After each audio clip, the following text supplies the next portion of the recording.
한강, 양쯔강에 비하면 웅덩이에 불과하죠. 중국 환경국 고위 간부의 이 한마디가 중국을 뒤흔들었습니다. 그런데 그 웅덩이에서 시작된 한 편의 다큐가 5천년 문명의 심장을 흔들 줄 누가 알았을까요? 역대급 시청률을 기록하며 중국을 발칵 뒤집은 CCTV 다큐멘터리, 그 충격의 진실을 지금 공개합니다. 안녕하세요. 저는 상하이에서 활동하는 환경운동가 리밍입니다. 올해 35이고 양쯔강 보존협회의 대표로 일하고 있어요. 제가 한국에 가서 찍은 다큐멘터리 강의 귀환이 중국 CCTV 통해 중국 전역에 알려졌다고 하니 부끄럽기도 하고 책임감도 느껴집니다. 오늘 아침도 여느 때와 같이 양쯔강 상류로 향했어요. 수년 전 이곳에서 일어났던 사건이 여전히 제 마음에 각인되어 있습니다. 2020년 자인과 동두 십리강의 지류들이 모두 핏빛으로 변해버린 그 끔찍한 광경을요. 당시 드론으로 촬영한 영상을 보면 마치 돼지에 난 상처처럼 보였어요. 지금은 그때보다 강물이 맑아졌습니다. 그때의 충격은 잊을 수 없습니다. 당시 중국 당국의 조사 결과 강들의 탈륨 농도가 기준치의 1.7배 초과했다고 했습니다. 인근 금속 생산 공장에서 배출된 오염물질이 비로 인해 강으로 흘러들어간 거죠. 탈륨은 강력한 신경계 독성 물질로 급성 중독을 일으킬 수 있어요. 오늘도 저는 정기적으로 물 샘플을 채취하며 그때보다는 나아졌지만 여전히 완전히 회복되지 않은 강의 상태에 한숨이 나왔습니다. 어릴 적 할아버지께서는 양쯔강에 사는 하얀 돌고래 이야기를 자주 들려주셨어요. 바이지 톤이라고 불렀는데 그 모습이 너무 아름다워서 수중판다라는 애칭도 가지고 있었죠. 할아버지는 이 돌고래가 물 위로 뛰어오르는 모습이 마치 춤을 추는 것 같다고 하셨어요. 하지만 2007년 바이지는 기능적 멸종을 선언받았습니다. 이제는 또 다른 민물 돌고래인 징포마저 멸종 위기에 처했어요. 미소 짓는 듯한 입모양 때문에 미소천사라고 불리는 이 돌고래도 곧 역사 속으로 사라질지 모른다는 생각에 가슴이 아팠습니다.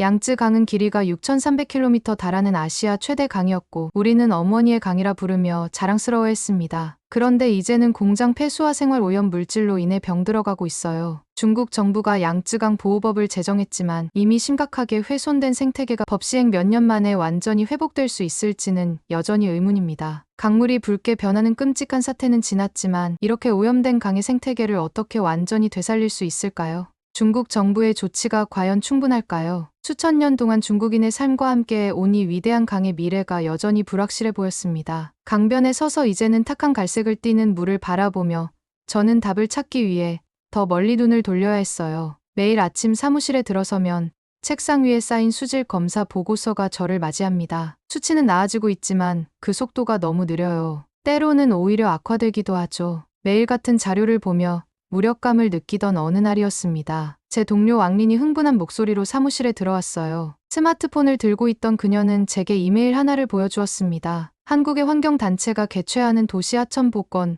국제 심포지엄 초청장이었어요. 주제는 한강의 기적 오염된 강에서 생태 중심지로였습니다. 처음에는 그저 또 하나의 과장된 홍보물로 생각했어요. 하지만 왕린이 보여준 자료들이 제 생각을 바꿔놓았습니다. 한국의 한강은 1960, 70년대 심각한 산업 오염을 겪었지만 수십 년간의 노력 끝에 생태계가 회복되어 이제는 도시민들의 휴식 공간이자 생물 다양성의 보고가 되었다는 내용이었죠. 가장 놀라웠던 것은 사진들이었습니다. 한강의 과거 모습은 지금의 양쯔강과 너무 흡사했습니다. 회색빛 물에 떠다니는 쓰레기들, 악취가 풍기는 강이었죠. 그런데 현재의 한강은 푸른 물결 위로 배들이 떠다니고 강변에는 울창한 나무들이 자라고 있었어요. 심지어 한때 사라졌던 수달이 돌아왔다는 기사까지 있었습니다. 저는 밤늦게까지 한강에 대한 자료를 찾아봤어요. 서울은 1988년 올림픽을 앞두고 대대적인 한강 종합 개발 계획을 실시했다고 합니다. 그 후에도 지속적인 수질 개선과 생태 복원 사업을 통해 강을 되살렸죠. 특히 2000년대 들어 시민들의 참여가 활발해지면서 변화의 속도가 빨라졌다고 해요. 컴퓨터 화면을 끄고 창밖을 바라보았습니다. 양쯔강의 어둠 속에서 희미하게 빛나는 도시의 불빛들. 한강과 양쯔강은 다른 나라에 있지만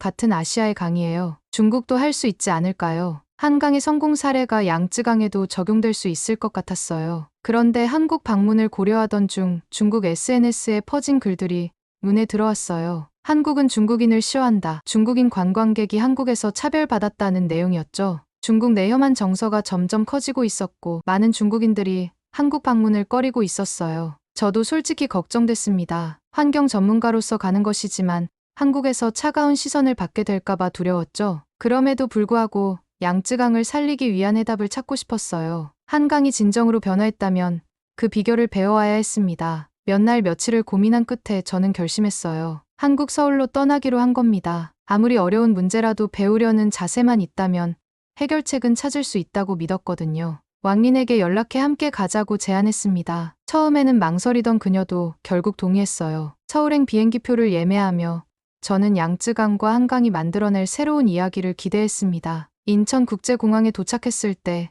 저는 긴장감에 어깨가 뻣뻣했고 SNS에서 읽었던 수많은 부정적인 이야기들이 머릿속을 맴돌았어요. 하지만 그와 동시에 환경운동가로서의 사명감도 있었습니다. 양쯔강을 살리기 위해서라면 불편한 시선쯤은 견딜 수 있다고 스스로를 다독였습니다. 와, 공항이 너무 크지 않아? 왕린이 입을 다물지 못하고 주변을 둘러보며 말했어요. 정말 인천공항은 제가 상상했던 것보다 훨씬 더 넓고 깨끗했습니다. 하지만 그만큼 복잡했고 여러 층으로 나눠진 공항 내부에서 우리는 금세 길을 잃고 말았어요. 영어로 된 안내판을 이리저리 살피던 중 갑자기 누군가 다가왔습니다. 도움이 필요하신가요? 공항 직원으로 보이는 젊은 남성이었고 서툴렀지만 영어로 천천히 설명해 주었습니다. 더 놀라운 건 그가 우리가 필요한 곳까지 직접 안내해 주었다는 거예요. 중국에서는 상상하기 힘든 일이었습니다. 호텔에 체크인한 후 저는 서울의 첫 인상을 느끼기 위해 근처 거리를 산책하기로 했어요. 한강이 보이는 거리를 걷던 중 갑자기 중국 본사에서 긴급 환경 보고서 작성 요청 메시지가 왔습니다. 시간이 촉박했고 근처에 보이는 카페로 들어가 노트북을 펴고 작업을 시작했습니다. 꽤 복잡한 작업이라 한참 집중하고 있는데 갑자기 배가 아파 화장실에 가야 할 상황이 되었어요. 노트북과 가방을 어떻게 해야 할지 고민되었습니다. 중국에서는 잠시라도 자리를 비울 때 항상 귀중품을 챙겨야 했으니까요. 주변을 살펴보니 많은 사람들이 노트북과 가방을 테이블에 그대로 두고 자리를 비우고 있었어요. 한 대학생으로 보이는 젊은이는 심지어 지갑과 휴대폰까지 테이블 위에 놓고 음료를 사러 간 상태였습니다. 망설이던 저는 용기를 내어 노트북과 가방을 그대로 둔 채 화장실로 향했어요. 하지만 마음은 불안했습니다. 화장실에서 돌아오니 다행히 제 물건은 그대로였어요. 그런데 더 놀라운 일이 옆 테이블에서 벌어졌습니다. 한 손님이 지갑을 고 자리를 떠났는데 다른 손님이 이를 발견하고 직원에게 전달하는 모습을 목격한 거예요. 중국에서라면 아마도 지갑은 사라졌을 테니 말이죠. 카페에서 일을 마치고 나오는 길에 왕린에게 문자를 보냈어요. 한국 사람들 생각보다 훨씬 친절해. 이곳 분위기가 정말 달라. 왕린은 곧바로 답장을 보냈습니다. 나도 그래. 호텔 프론트에서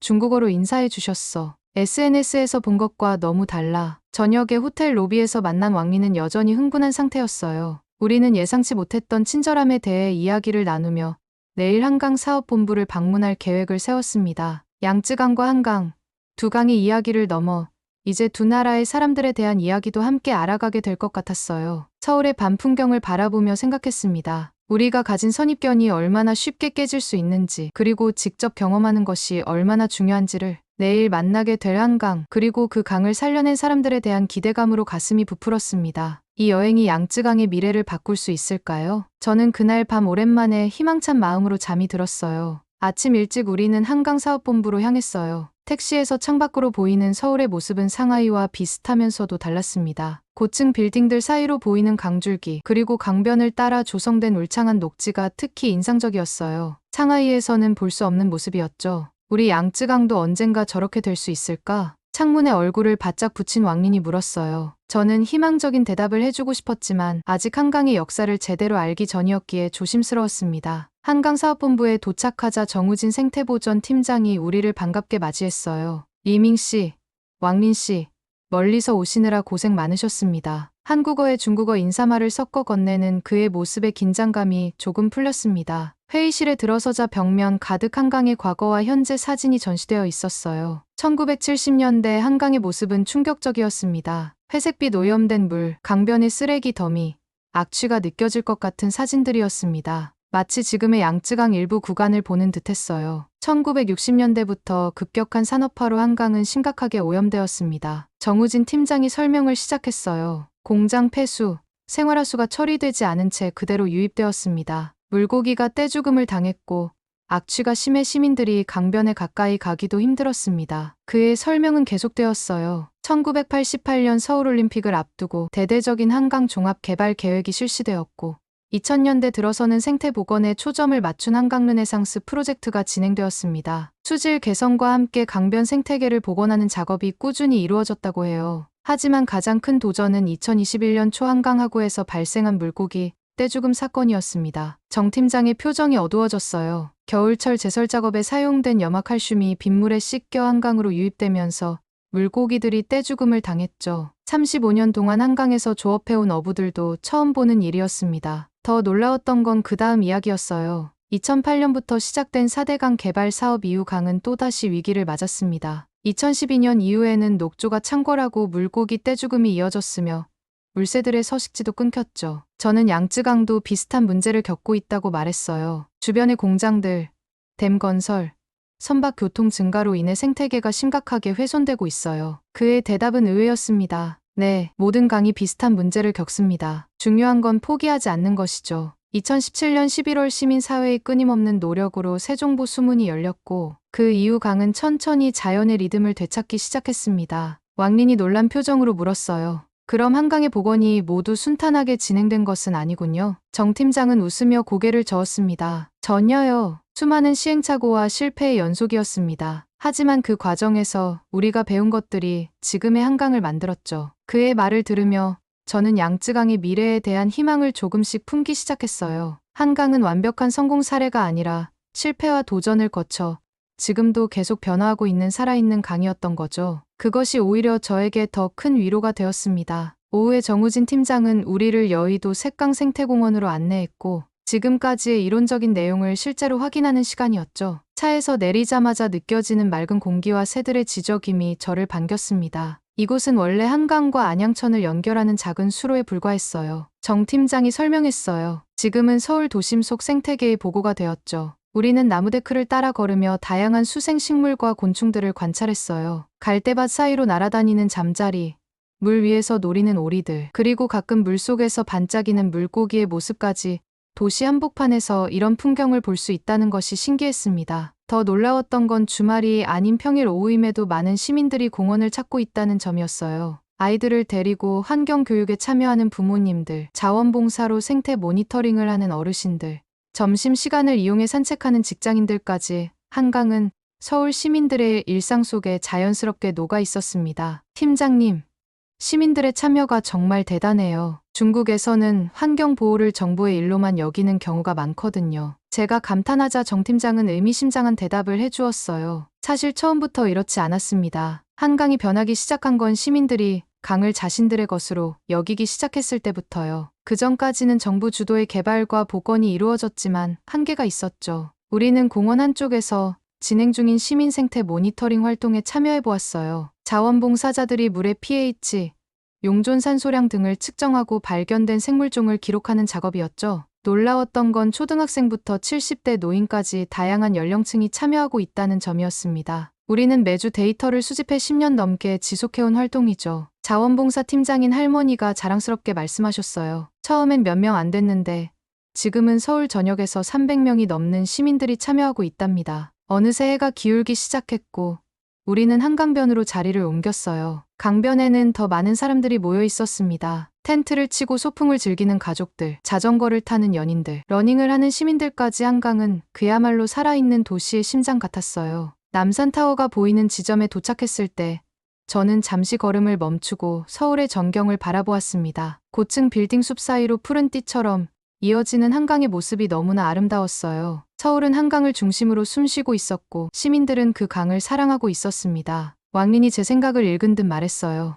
양쯔강도 이렇게 될 수 있을까? 가능하다고 생각해. 제 대답에 확신이 묻어났어요. 하지만 관건은 시민들의 참여야. 정부의 노력만으로는 한계가 있어. 그날 저녁 호텔로 돌아오는 길에 저는 계속해서 생각했어요. 한강의 진정한 힘은 물리적인 복원 기술이나 거대한 예산이 아니라 강을 사랑하고 지키려는 시민들의 의지에 있다는 것을, 양쯔강에도 그런 시민들의 힘이 필요하다는 것을 깨달았습니다. 한강변에서 시민 참여 활동을 지켜본 후 그날 밤 저는 쉽게 잠들 수 없었어요. 호텔 창문 앞에 서서 밤의 한강을 바라보며 오랫동안 생각에 잠겼습니다. 도시의 불빛이 강물에 반사되어 만들어내는 아름다운 풍경 속에서 제 마음속에는 양쯔강의 미래에 대한 새로운 그림이 그려지기 시작했어요. 다음 날 아침 저는 일찍 일어나 노트북 앞에 앉아 지금까지의 경험을 정리하기 시작했어요. 호텔 창밖으로 보이는 한강의 아침 풍경이 영감을 주는 듯했죠. 어제 본 시민들의 활기찬 모습, 생태 모니터링에 참여하는 자원봉사자들,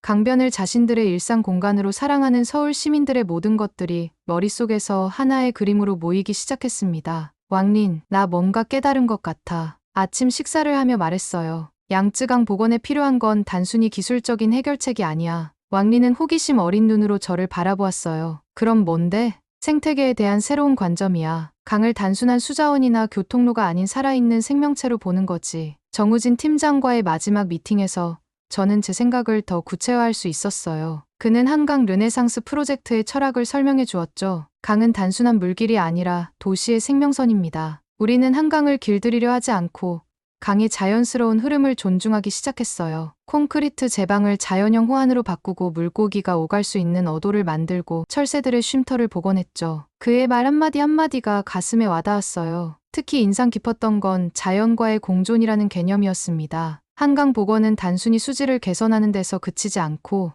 강과 도시, 사람과 자연이 함께 공존하는 방법을 찾아가는 과정이었던 거죠. 호텔로 돌아오는 길에 저는 양쯔강의 미래에 대한 비전을 구체화하기 시작했어요. 제 머릿속에는 하나의 프로젝트가 형태를 갖추기 시작했습니다. 양쯔강 르네상스라는 이름의 이 프로젝트는 한강의 경험을 바탕으로 하되 양쯔강만의 특성을 살린 복원 계획이었어요. 밤늦게까지 노트북 앞에 앉아 계획서를 작성했습니다. 첫째, 양쯔강 보호법의 실효성을 강화하기 위한 시민감시단 구성. 둘째, 양쯔강 주변의 학교들과 연계한 환경교육 프로그램 개발. 셋째, 지역 특성에 맞는 생태 복원 시범 사업 시작. 넷째, 기업과 시민이 함께하는 양쯔강의 친구들 네트워크 구축. 새벽의 마지막 문장을 타이핑하고 저는 창밖을 바라보았어요. 어둠 속에서도 한강은 서울의 불빛을 반사하며 반짝이고 있었습니다. 고마워 한강. 너에게 배운 것들을 양쯔강에 전할게. 다음 날 공항으로 향하는 길, 왕린이 물었어요. 정말로 가능할까? 양쯔강은 한강보다 몇십 배는 크고 복잡한데 처음부터 완벽할 순 없어. 제가 대답했어요. 한강도 수십 년에 걸친 시행착오 끝에 지금의 모습이 되었잖아. 중요한 건 첫걸음을 내딛는 거야. 비행기가 이륙하며 창밖으로 한강이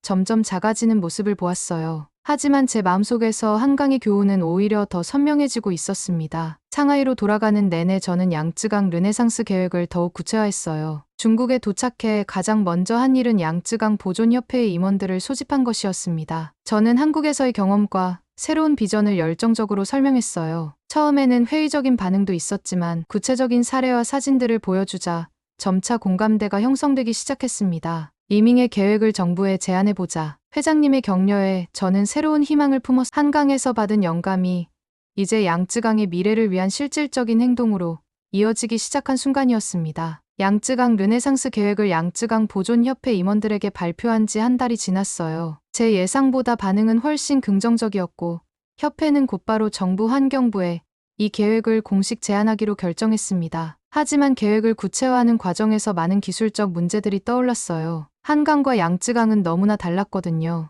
우리가 한국의 전문가들과 직접 협력할 수 있다면 좋을 텐데. 왕린이 한숨을 쉬며 말했어요. 저도 같은 생각이었지만 국제협력은 쉬운 일이 아니었습니다. 그러던 어느 날 예상치 못한 이메일 한 통이 도착했어요. 이밍 씨, 안녕하세요. 서울에서 만났던 정우진입니다. 지난번 대화가 계속 생각나서 연락드립니다. 혹시 한중환경협력 프로젝트에 관심 있으신가요? 저는 믿을 수 없어 이메일을 3번이나 다시 읽었어요. 한국 정부가 아시아 강복원 국제협력 프로그램을 시작하며 첫 파트너로 중국의 양쯔강을 선정했다는 내용이었습니다. 정 팀장은 제가 이 프로젝트의 중국 측 코디네이터가 되어 주길 바란다고 했어요. 이건 운명이야. 왕린이 흥분한 목소리로 말했어요. 저도 같은 생각이었죠. 한강에서 영감을 받아 구상한 계획이 이제 실제 한강 전문가들과의 협력으로 발전할 수 있게 된 것이니까요. 첫 화상 회의는 긴장된 분위기에서 시작됐어요. 한국 측에서는 정우진 팀장을 포함한 8명의 전문가가, 중국 측에서는 저희 협회 임원들과 상하이시 환경국 담당자들이 참석했습니다. 처음에는 어색했지만 서로의 경험과 도전 과제를 나누면서 분위기가 점차 풀렸어요. 그런데 갑자기 우리 측 환경국 김태우 과장이 예상치 못한 발언을 했습니다. 솔직히 말해서 한강은 너무 작지 않습니까? 양쯔강은 세계 3대 강 중 하나로 한강의 20배가 넘는 규모를 자랑합니다. 작은 강에서의 경험이 과연 우리 양쯔강에 적용될 수 있을지 의문이네요. 순간 회의실이 얼어붙었어요. 화면 속 한국 전문가들의 표정이 굳어졌고 정우진 팀장의 눈빛이 날카로워졌습니다. 저는 황급히 상황을 수습하려 했지만 김태우 과장은 계속해서 말을 이었죠. 물론 한국의 기술력은 인정합니다만 양쯔강은 5000년 중국 문명의 발상지입니다. 우리 스스로 해결할 수 있는 문제라고 생각합니다. 저는 당황해서 말을 잇지 못했어요. 이런 발언이 나올 줄은 전혀 예상하지 못했거든요. 회의실은 불편한 침묵에 휩싸였고 한국 측 참가자들은 서로 눈빛을 교환했습니다. 그때 정우진 팀장이 조용하지만 단호한 목소리로 말했어요. 김태우 과장님, 강의 크기와 역사적 가치는 분명 중요합니다. 하지만 환경 문제는 규모의 경쟁이 아닙니다. 작은 강이든 큰 강이든 생태계의 원리는 동일합니다. 한강이 겪은 시행착오가 양쯔강의 시간과 비용을 절약해 줄 수 있다면 그것이 진정한 협력의 가치가 아닐까요? 김태우 과장은 무언가 반박하려는 듯했지만 저희 협회 회장님이 재빨리 끼어들었어요. 김태우 과장님의 걱정은 이해합니다. 하지만 우리가 여기 모인 이유는 서로의 강점을 나누기 위해서입니다. 한강의 성공 사례는 분명 우리에게 귀중한 교훈이 될 것입니다. 어색한 순간이 지나고 회의는 다시 본 궤도로 돌아왔지만 미묘한 긴장감은 여전했어요. 회의가 끝난 후 저는 정 팀장에게 개인적으로 사과 메시지를 보냈습니다. 그는 곧바로 답장을 보내왔어요. 걱정하지 마세요. 이밍 씨. 이런 일은 국제협력에서 흔히 있는 일입니다. 중요한 건 우리의 공통 목표를 기억하는 것이죠. 양쯔강과 한강 모두를 위해서요. 그의 너그러운 대응에 감동했고 다음 회의부터는 이런 불협화음이 없도록 철저히 준비하기로 다짐했습니다. 정 팀장의 제안은 매우 현실적이었습니다. 양쯔강 전체를 한 번에 복원하는 것은 불가능했으나 대신 양쯔강의 하류 구간, 특히 상하이 인근에서 자연형 호암 복원과 생태습지, 조성 시범 사업을 시작하자는 계획이었습니다. 한 달 후 우리는 더 구체적인 계획을 가지고 두 번째 회의를 열었어요. 이번에는 김태우 과장 대신 다른 담당자가 참석했고 분위기는 훨씬 협력적이었습니다. 정 팀장은 그러한 거대한 강에서의 복원 작업이 얼마나 어려운지 공감해 주었습니다. 그의 겸손한 태도에 중국 측 참가자들도 더욱 진지하게 한국의 경험을 경청하기 시작했습니다. 한강과 양쯔강은 규모도 다르고 특성도 다르지만 환경, 복원의 핵심 원리는 통용됩니다. 한강에서 배운 교훈이 양쯔강의 특성에 맞게 응용된다면 더 효율적인 복원이 가능할 것입니다. 정 팀장의 이 말에 모두가 공감했어요. 점차 한중하천 생태복원 협력체라는 국제협력 프로젝트가 모습을 갖추어 갔어요. 프로젝트의 첫 단계는 양쯔강 하류 몇 개 지점에 소규모 생태습지를 조성하는 것이었어요. 이 습지들은 수질 정화는 물론 시민들의 환경 교육 장소로도 활용될 계획이었죠. 또한 한강의 시민 생태 모니터링 시스템을 양쯔강에도 도입하기 위한 준비가 시작되었습니다. 가장 놀라웠던 건 시시 관심이었습니다. 어떤 경로로 알게 되었는지 그들이 저희 프로젝트를 다큐멘터리로 제작하고 싶다고 연락해 온 것이었죠. 한국과 중국의 강이 함께 만들어가는 미래에 대한 이야기. 그들은 이것을 강의 귀환이라 불렀습니다. 서울에서 돌아온 지 석 달 만에 다시 한국을 방문하게 되었어요. 이번에는 혼자가 아닌 양쯔강 보존협회 대표단과 함께였죠. 비행기에서 내려 한강은 이전보다 더 아름답게 느껴졌습니다. 이제 그것은 단순한 남의 강이 아닌 저희와 함께 미래를 만들어 갈 동반자였습니다. 서울에 다시 도착한 날 한국 KBS와 중국 CCTV 합동 촬영팀이 공항에서 저희를 맞이했어요. 강의 귀환 다큐멘터리는 이미 양국에 큰 관심을 받고 있었고 첫 공개 촬영이 시작된 것이었죠. 카메라 앞에 선다는 건 무척 어색했지만 양쯔강의 미래를 위해서라면 이 정도 불편함은 감수할 수 있었습니다. 이밍 씨, 중국으로 돌아간 후 가장 먼저 실행에 옮긴 아이디어는 무엇이었나요? 한국 기자의 질문에 저는 잠시 생각에 잠겼어요. 시민 참여 프로그램이었습니다. 한강에서 배운 가장 큰 교훈은 강을 살리는 힘이 기술이나 자금이 아닌 시민들의 마음에서 나온다는 것이었으니까요. 첫날 일정은 한강 시민공원에서 진행된 한중 공동 환경 심포지엄 취재였습니다. 전문가들이 모여 도시 하천의 미래라는 주제로 토론하는 자리였죠. 김태우 과장의 불미스러운 발언 이후 중국 측은 더욱 겸손하고 배움의 자세로 임하려 노력하고 있었습니다. 심포지엄 중간 휴식 시간, 정우진 팀장이 저를 한쪽으로 불렀어요. 이밍 씨, 좋은 소식이 있습니다. 아세안 환경협력기금에서 우리가 지난 회의에서 논의했던 양쯔강 하류 복원 프로젝트에 자금 지원을 결정했어요. 이제 상하이 구간 시범 사업을 본격적으로 시작할 수 있게 되었습니다. 지난 몇 달간 우리가 함께 구상했던 계획이었어요. 양쯔강 전체를 한 번에 복원하는 것은 불가능하니 상하이 인근의 강 구간부터 자연형 호암 복원과 소규모 생태습지 조성을 시작하자는 계획이었죠. 그 계획이 이제 현실이 될 수 있다니 기쁜 마음에 그의 손을 꼭 잡았어요. 그는 살짝 웃으며 고개를 저었습니다. 아니요. 이건 리밍 씨의 열정과 비전 덕분입니다. 우리는 그저 필요한 도구를 제공했을 뿐이에요. 심포지엄 다음 날 양국 대표단은 한강 종합시설을 방문했어요. 수질 모니터링 시스템, 생태 복원 현장, 시민 참여 프로그램까지. 이번에는 처음 방문했을 때와 달리 모든 것을 더욱 실무적인 관점에서 세세하게 살펴봤습니다. 우리 대표단 구성원들은 끊임없이 질문을 던지고 메모를 했어요. 특히 인상 깊었던 건 마지막 날 방문한 한강숲 프로젝트 현장이었어요. 콘크리트 호안을 걷어내고 자연형 호안으로 복원한 후 수천 그루의 나무를 심어 조성한 숲이었죠. 그곳에서 만난 80대 노인 자원봉사자 할아버지의 말씀이 가슴에 깊이 남았습니다. 내가 어릴 적 한강은 맑고 깨끗했어요. 오염된 것을 보았고 이제 다시 깨끗해지는 과정도 보고 있지. 내 손자가 어른이 될 때는 양쯔강도 한강처럼 깨끗해지길 바란다네. 귀국 비행기에 오르기 전 정우진 팀장이 작은 선물을 건네주었어요. 투명한 유리병 안에는 한강의 물과 모래, 그리고 작은 나무 씨앗이 담겨 있었습니다. 이건 한강의 희망입니다. 언젠가 양쯔강에서 이 씨앗이 자라날 수 있기를 바랍니다. 비행기 창밖으로 점점 멀어지는 한강을 바라보며 저는 눈물이 나려는 것을 참았어요. 한 달 전 이 프로젝트를 시작할 때만 해도 이렇게 빨리 진전이 있을 거라고는 생각하지 못했으니까요. 상하이에 도착해 가장 먼저 저는 협회 사무실로 직행했어요. 책상 위에는 이미 CCTV 측에서 보내온 방송 일정표가 놓여 있었습니다. 강의 귀환 다큐멘터리는 다음 달 전국 방송될 예정이었고 이후 8개국 이상에서 방영된다고 했어요. 창밖으로 보이는 여전히 탁한 양쯔강을 바라보며 생각했어요. 이제 시작일 뿐이지만 우리 앞에는 희망의 파도가 일고 있었습니다. 한강이 그랬듯 양쯔강도 언젠가 다시 생명으로 가득 찬 강으로 돌아올 것이라고 믿었어요. 한강은 한국의 강이지만 그 변화의 이야기는 인류 모두의 자산입니다. 오염된 강이 되살아나는 과정을 통해 우리는 생태 회복의 가능성과 시민의 힘, 그리고 자연과 공존하는 미래에 대한 희망을 발견했습니다. 양쯔강도 마찬가지입니다. 크기나 역사에 상관없이 어린 참여와 협력이 있다면 어떤 강도 다시 살아날 수 있다는 것을 저는 한강에서 배웠습니다. 이 이야기가 누군가에겐 단순한 기록이 아니라 변화의 씨앗이 되길 바랍니다. 오늘의 사연은 어떠셨나요? 재미와 감동이 있었다면 구독과 좋아요 부탁드립니다. 감사합니다.